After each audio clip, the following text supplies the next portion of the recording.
What is going on, YouTube? Jake here with NEF Fitness, back finishing off the second week of what I've realized now is basically a 20-week diet time for a show.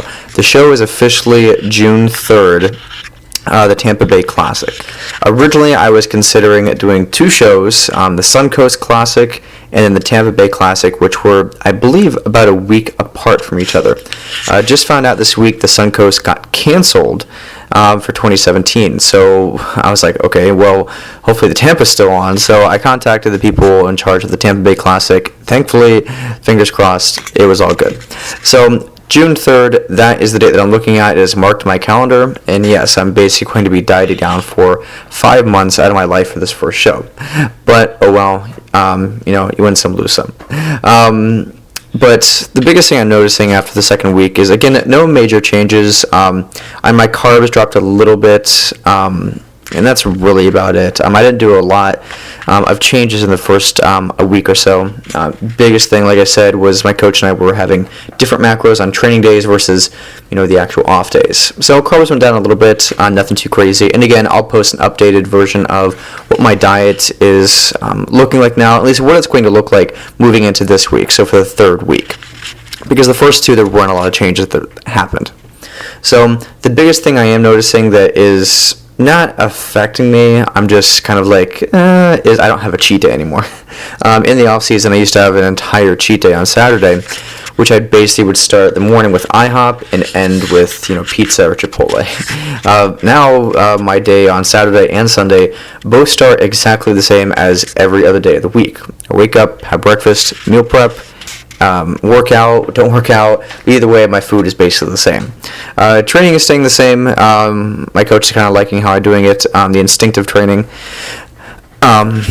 But I'm liking it because I don't have a set rep range or weights or sets that I have to do. I can kind of go in and do something a little bit different every single day.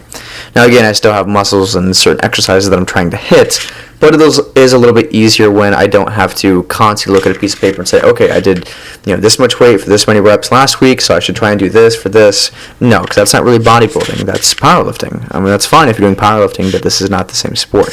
So I do like instinct training, works a lot better. In terms of my YouTube channel, I know it hasn't been open that long or really have a lot of content up, but I do want to send a lot of praise out and thanks to everyone who has subscribed, commented, or really left any type of message at all letting me know what the channel is looking like and that they are kind of here in the beginning. So I'm definitely checking out their channels, and definitely some shout outs as well. Sergeant Fit, my buddy James Winkleman, and also a few others that I cannot remember the name of. I'll look them up and I'll know them by the end of this video. But aside from that, like I said, things are going well. Nothing too big, really to report in this year right now, at least in this week. But one thing I do want to talk about is understanding that even if you are not doing a bodybuilding show, even if you are just going to be working out for your own fun of it, you just want to be in shape, whatever it is, you have to understand that everything is not going to be easy. And I know that might sound a little cliche, they have to, everything takes sacrifice, but honestly that really is true. Even if it's not something in the gym, even if it's something else in life, something that's getting you down, there's always going to be some sacrifice that goes into it, and you really can't let one person or one idea set the tone for what the rest of your game plan is going to be. Like myself, I've never competed, but I have had plenty of people who tell me that what I'm doing is stupid, or what's the point. I actually even at work, I went out with a few people to a bowling alley just because we had done good at work, and we said, what the hell, let's go out and hang out.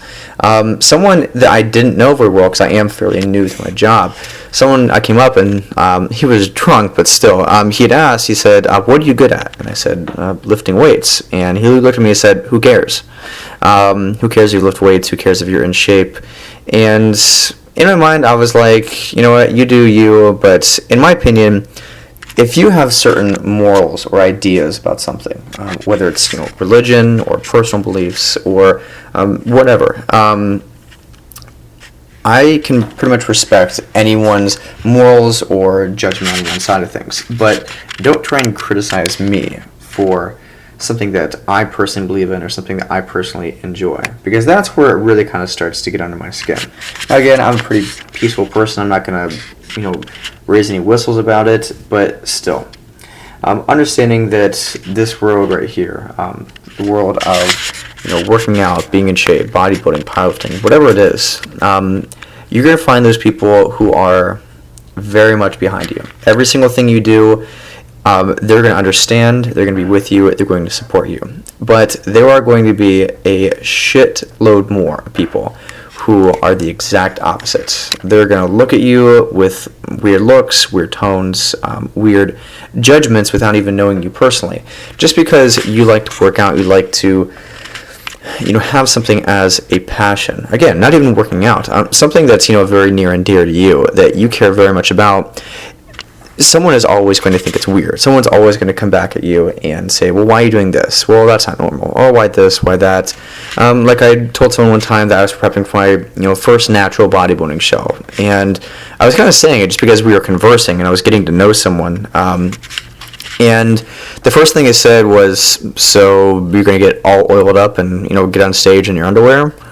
And jokingly, I kind of shrugged it off and said, well, there's a little bit more to it than that. But yes, that is one aspect of it. But it does kind of suck sometimes that is kind of, basically what you're dealt with. You're going to have people that all they really think about is, kind of the extreme of it. They're going to think, oh, okay, well, you're just going to, get really, spray tanned. You're going to get oil all over you and you're going to, be naked on stage. I'm like, that's not really what it is. There's a lot more to it. I can't think of any other sports really where there's got to be this much commitment or this much focus and vision to it. And again, that's not to knock any other sport or any other activity, but you got to think, if you're doing like a sport, let's say like some of the regular ones like baseball, football, basketball, there is tons of commitment that is required for those in terms of your diet, your training, and your lifestyle. But if you have someone who is in college and on the football team, if they go out to breakfast and they get like a bunch of food, like they don't really kind of pay attention to it, getting like protein and whatnot, it's fine. Or if they go out to a party once a week, it's fine. It's not something they probably even think about. They probably even think, oh well, I shouldn't because I don't want to be out too late, I need to make sure I'm getting sleep and whatnot. And in my opinion, in bodybuilding, that's really not what it is. Now, again, in the off season, there's a little more leniency, but when you get to the off season, and you really, the in season, you really can't think that way. Every single moment, everything has to be with precision. Even my sleep right now, I'm recording approximately how much sleep I'm getting every single night, so I know that I'm not selling myself short, because the biggest reason that I feel documenting everything and having a game plan is because if you do, you want to get to game day, whether it's with bodybuilding, a sport, whatever it is.